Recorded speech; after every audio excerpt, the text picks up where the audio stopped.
Pakistan rangers जेका उहा यकदमि उन्हनि पंहिंजूं गाॾियूं मोकिलियूं, फायर ब्रिगेड जेका उन्हनि जी कस्टडी में आहिनि उहे शयूं मोकिलियूं, असांजे ॻोठ में जेका बाहि लॻी उन बाहि ते ज़ाब्तो आंदो आहे।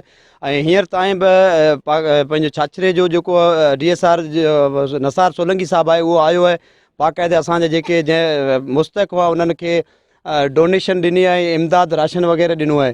नुक़सानु जाम थी वियो आहे। इन में रेंजर्स जेके आहे उहे जवान असां सां शामिलु थिया आहिनि, पंहिंजो पाणी जी टंकी बि भरे आया आहिनि। उन मुताबिक़ ॿियो पाणी जे लाइ बि बंदोबस्तु कयो, कैश इनाम बि ॾिनो आहे, राशन बि तक़सीम कयो आहे।